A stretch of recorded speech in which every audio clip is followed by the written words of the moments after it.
Boa tarde, pessoal, que é o Diego Nogueira, da página O Retrógrado. Estou aqui com o nosso grande deputado, Flávio Bolsonaro, um grande amigo, querido. E a gente está aqui para ter um papo, conversar, para vocês conhecerem um pouquinho mais do Flávio, né? Deixar o Flávio aí dar boas-vindas aí para vocês. Bom, em primeiro lugar, Diego, agradecer o carinho que você tem com a gente. Mandar um abraço para todo mundo aí da página O Retrógrado. Curto essa página aí, sigo, compartilho muitas postagens que vocês fazem lá. E essa criatividade que a gente acha legal e que tem uma grande capilaridade, né? Então, parabéns pelo trabalho, obrigado por acreditar em nós e esperamos aí sempre corresponder às expectativas, Diego. Bacana. Então, gente, o intuito dessa entrevista que nós marcamos com o Flávio é para acabar com alguns dogmas, né, que muitas pessoas têm levantado e que a gente sabe que realmente a família Bolsonaro é uma família de muita integridade, de muita honestidade, de muita seriedade e que a gente quer realmente com que eles façam parte da liderança do país. Então, para acabar com alguns dogmas que a esquerda fica repetindo a toda hora, eu vou fazer algumas perguntas para o Flávio vai poder explicar para vocês de uma forma muito melhor. Tá? Um desses dogmas é com relação a uma entrevista que o Jair Bolsonaro deu no programa do Danilo Gentili, onde ele foi de forma muito sincera, né, de forma muito humilde, falou que ele não era nenhum especialista em economia e isso acabou tendo uma repercussão da esquerda muito grande falando a respeito disso. Quando a gente sabe que o Bolsonaro ele defende a liberdade econômica, defende o Estado mínimo, eu queria que o Flávio falasse um pouquinho disso aí para vocês. Bom, em primeiro lugar, Gil, só te fazer uma correção, a gente não deve tratar isso que a esquerda faz como, né, nos rotular como um monte de coisa, como dogma, sim como crime. O que eles fazem é criminoso, né, para quem é estudante de direito, é advogado, é calúnia, né, você imputar falsamente um crime a alguém. Então quando nos chamam aí de nazista, fascista, taxista, eletricista, racista, então isso tudo é crime e a gente, eu pessoalmente estou capitaneando junto ao nosso corpo jurídico as ações contra essas pessoas. Obviamente que a gente vê quem são ali os que têm maior repercussão, as postagens têm maior repercussão, a gente está processando. Já tem mais de 20 ações prontas, aí feitas, e as pessoas vão ter que responder, vão ter que provar agora que Bolsonaro é nazista, que Bolsonaro é racista. Xenófobo. Então o pessoal acha que pode falar as merdas que falam na internet e não vai acontecer nada. Não é bem assim, não. Verdade. Com relação à sua pergunta, o Jair lá no Gentili, quando pergunta sobre a questão econômica, eu digo o seguinte, não tem ninguém no mundo que saiba profundamente todos os assuntos, tá? Mas o Jair reúne, eu acho que hoje o que a população está buscando em um político ou num possível presidente da República. Uma pessoa decente, com integridade, né, que pensa no país antes de tudo, né, que está disposto ali a fazer política de uma forma diferente dessa velha tradicional viciada que a gente não quer mais, que já foi reprovada nas ruas e nas urnas. Nessas últimas eleições também de 2014 começou esse processo. Então ele se esforça bastante, ele tem ouvido muita gente desse mercado financeiro, desse campo econômico, mas os pilares é o que ele já tem dito aí com relação à economia, de um Estado menor, com menos ministério, reduzir a burocracia, deixar o empreendedor trabalhar.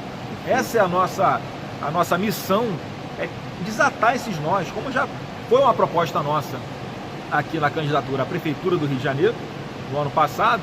A nossa proposta no campo econômico foi feita pelo Bernardo Santoro à época, ele é ligado ao Instituto Liberal, uma pessoa que nessa seara também tem um pensamento completamente aliado com o que a gente está falando aqui, de liberal na economia, de reduzir burocracia, até porque reduzir a máquina. Então, empreendedor que gera um emprego, né? Sem incentivo ao empreendedor não tem emprego. Eu sou empreendedor também, eu sinto na pele a alta carga tributária, eu sei da dificuldade de você ter uma mão de obra qualificada. Então o que a gente defende é isso, a gente quer buscar que as pessoas não tenham orgulho de receber o Bolsa Família. A gente quer ter orgulho de que essas pessoas possam falar, olha, eu deixei de depender do Bolsa Família, porque eu me qualifiquei, porque eu consegui um emprego, que agora eu posso dar uma educação melhor para os meus filhos, eu tive acesso a um curso profissionalizante. Então esse é o nosso ideal. É isso que a gente quer buscar. E o que eu ouço muito dos empreendedores como um todo, uma das questões é essa, não só a questão da alta carga tributária, da alta burocracia, como a dificuldade de ter uma mão de obra qualificada que atenda, para que ele possa prestar um serviço de qualidade, para que ele possa produzir uma determinada mercadoria que tenha alcance entre os consumidores. Então, os princípios fundamentais de uma economia liberal é o que o Jair defende. Agora, ele vai consultar, ele vai ter liberdade, isso é o mais importante, Diego. Eu desafio qualquer candidato à presidência que vai ter a liberdade, o pré-candidato, né, que teria a liberdade que o Bolsonaro terá, caso né, seja a vontade de Deus que ele seja o presidente da República, de escolher os melhores quadros para se consultar e para tocar o nosso país em todas as áreas. Com ele não vai ter essa coisa de negociar apoio político em troca de cargo, em troca de ministério, entendeu? Então essa característica dele é uma qualidade, infelizmente, do meio político, já que a exceção deveria ser uma premissa, né? É que eu tenho certeza que a população vai enxergando e não à toa ele está crescendo tanto nas pesquisas. É como o nosso querido Ronald Reagan fala, né? O melhor programa social é o trabalho. Basicamente aquilo que o Flávio acabou de explicar. Uma outra questão que eu queria levantar também, Flávio, é a questão da violência, né? Hoje a gente tem aí um saldo chegando a 70 mil homicídios por ano no Brasil. Hoje se mata mais no Brasil do que numa guerra da Síria, do que numa guerra do Iraque. Então nós vivemos hoje uma guerra civil que não é declarada e que é escondida pela mídia. Do seu ponto de vista, qual é a solução para que esse número tão drástico possa ser reduzido? Lógico, o caminho para a mudança a longo prazo, pelo menos, é o que a gente acabou de falar, né, que as pessoas tenham acesso aí à educação, à qualificação e consigam caminhar com as próprias pernas sem depender do Estado. Esse é o caminho de longo prazo, o caminho mais difícil, que a gente acredita, mas que não acontece porque o investimento nesses setores só daria um resultado daqui a 10, 15, 20 anos, portanto no governo de uma outra pessoa. Então por isso até hoje a gente não vê que nenhum governador, nenhum presidente fez isso, porque tem apego à cadeira, porque está preocupado com a reeleição e não com tirar a população da miséria, tá? E por outro lado é a questão da impunidade. E como é que você combate a impunidade? De diversas formas. No momento inicial, quando a gente fala de segurança pública, a gente pensa logo na primeira coisa, que é a polícia. Hoje aqui no Rio de Janeiro, o policial morre, é caçado e não tem a menor segurança jurídica para fazer o que tem que ser feito. No nosso entendimento, isso que tem que, primeira coisa, né, alterações na legislação. O policial aqui no Rio tem que ter autorização, né, para meter bala em um vagabundo que esteja portando um fuzil, por exemplo, segurando uma arma de fogo. Se o cara está ali, segurando uma arma de guerra, só esperando passar um policial na frente dele para cometer uma covardia, para matar esse policial, ou matar qualquer cidadão comum. Verdade. E ele tem a quase certeza que ele vai ficar impune. Quer dizer, então a gente está casando aqui a fome com a vontade de comer para o marginal. Então se o policial tiver a garantia de que ele vai poder agir e que ele não vai sentar no banco dos réus, isso é fundamental. E outra, se o marginal souber que o policial está com essa carta branca garantida em lei, ele vai pensar duas vezes antes de fazer o que faz, não tenho dúvida. E outra coisa, a gente tem que, falam muito, né, nessa hipocrisia, vamos construir mais escolas e menos presídios. Olha, isso aí, é óbvio que todo mundo é a favor de que exista educação para todo mundo, mas o que falta hoje também é a construção de mais presídios. A gente vê a política do governo federal de dar indulto de Natal, indulto de Dia das Mães, para a gente até que matou a própria mãe. Sim. Alegando um excesso aí de presos nos presídios, uma superlotação. Agora quer dizer que soltar vagabundo, a razão para soltar vagabundo é que tem presídio superlotado. Por que não constrói mais presídio então? Tem que acontecer isso, tem que haver investimento, porque não importa a quantidade de presos. O que importa é que a população, a sociedade tem que estar protegida, livre do convívio com esses marginais altamente perigosos. Então, quanto mais punições severas tivermos, como acontece no caso em que a gente conseguiu coletar assinaturas, aí eu entreguei nas mãos do presidente da Câmara dos Deputados da época mais de 100 mil apoiamentos ao projeto de lei que tornou hediondo os crimes cometidos contra policiais e seus familiares em razão da função que eles exercem. Qual é a ideia com isso? É que fazer com que essas pessoas fiquem mais tempo presas, sim. Por quê? Com isso a reincidência vai cair. Se o camarada, ele mata um policial, daqui a 2 anos, 3 anos, está de volta na rua fazendo a mesma coisa, se ele tivesse ficado preso 10 anos, ele não ia ter tempo para reincidir. E aí a sociedade vai estar protegida. Então, óbvio que tem a questão da impunidade. Aqui no Rio de Janeiro, por exemplo, nem 8% dos homicídios eles têm uma conclusão, então a gente não sabe qual é a autoria, né, o que é que aconteceu, quais foram as circunstâncias, fica impune completamente, isso tem que melhorar. E por outro lado, a gente tem que dar segurança jurídica para os nossos policiais trabalharem e para que os marginais que não, porventura não vierem a ser mortos porque resistiram à ação da polícia, morfem na cadeia. Essa basicamente é o que tem que ser feito aí. Ainda sobre o tema da violência, existe assim um grande tabu com relação à maioria da população sobre o medo de que se libere o porte de armas para o cidadão de bem. A gente tem dados, por exemplo, nos Estados Unidos, que os habitantes lá possuem porte de armas, mais de 9 armas por habitante, e que tem metade dos homicídios que nós temos aqui no Brasil, onde a arma é proibida apenas para o cidadão de bem e o marginal está armado até os dentes, né? Como é que você enxerga isso? Como é que é a sua briga com relação ao fim do Estatuto de Desarmamento? Olha, Diego, para mim o direito à vida é inegociável. E isso passa por os cidadãos ordeiros, cidadãos de bem, terem condições de defender a própria vida, a da sua família ou o seu patrimônio. Então isso é fundamental e foi a resposta que a sociedade deu em 2005 quando foi consultada sobre o Estatuto do Desarmamento. 64% da população disseram que sim, são favoráveis ao direito à legítima defesa. Ninguém está defendendo que eu, que você, possamos ir para as ruas armados e fazer o papel da polícia, não é isso. Mas é você ter, a polícia não pode estar em todos os lugares ao mesmo tempo, protegendo todo mundo. Então é o mínimo que se dá, é o direito à vida, você poder ter uma possibilidade de não estar morrendo, né, como o cordeiro está morrendo na boca de lobo aqui no Brasil inteiro, e no Rio especificamente. Né, os vídeos que circulam aí de caças de policiais, né, de chacinas que são feitas com pessoas que não tem nada a ver com nada, estão ali de repente, né, no restaurante, estão dentro do seu carro com a sua família e são assassinadas, porque às vezes o bandido não vai com a tua cara. Então isso tudo tem que mudar. Então a ousadia desses marginais cresce à medida em que eles percebem essa sensação de impunidade que é potencializada por muitos políticos que dizem defender direitos humanos. Inclusive fazem ali, né, uma médiazinha ou outra, de vez em quando, num caso específico, com policiais ou com parentes de policiais, para tentar tirar essa pecha de que defendem direitos humanos para bandidos, mas não adianta. A população conhece, sabe a história desses políticos que empoderam os marginais. É você que hoje diz defender esses direitos humanos que está aí, você está empoderando os marginais. Só que muitas vezes você tem segurança armado, anda de carro blindado, armados de fuzis inclusive, né? Segurança armados de fuzis, mora em condomínios cercados com segurança. Então olha a hipocrisia disso aí. Pessoas que levantam bandeiras aí contra o machismo, mas são acusados de serem machistas com ex-companheiras.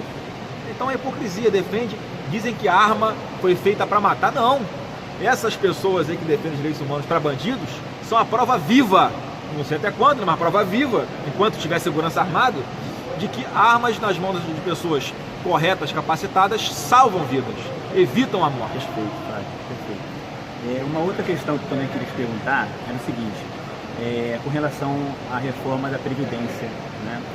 Pegar a sua opinião com relação a isso. A gente sabe que, por exemplo, no Chile, não existe uma previdência social. Lá a previdência é feita de uma forma privada, né, onde cada um investe os seus recursos numa instituição financeira que dá uma rentabilidade e no final, quando a pessoa vai se aposentar, ela tem um X valor, totalmente diferente do que foi feito aqui, né? Essa reforma da Previdência, você, do jeito que está sendo moldada hoje, você concorda com ela? Você acha que poderia, que nem o Jair falou, ser uma coisa gradativa, aumentar 1 ano, 2 anos e não dar uma paulada dessa de anos? Como é que você enxerga essa reforma que está sendo proposta pelo tema, da forma como está sendo proposta, que o Jair e o Eduardo falam, já eles votaram contra essa proposta. Tá, eu sou dessa linha também. O que é a primeira coisa que tem que ser esclarecida? Quando se fala em previdência, na hora de você buscar os números, o superávit, o déficit, o carregado, o que gasta, bota no mesmo pacote tudo que diz respeito à assistência social. Então não é só questão de previdência e de pensão, é questão, como eu falei, de assistência social, é a questão de saúde. Então botam como se esse dinheiro que todos nós descontamos para o INSS, por exemplo, os trabalhadores, né, desconto para o INSS, isso não é usado para pagar só as pensões lá na frente, não é só a aposentadoria. Está num bolo todo. Está num bolo todo. Então essa primeira coisa que tem que ser de transparência na discussão é isso.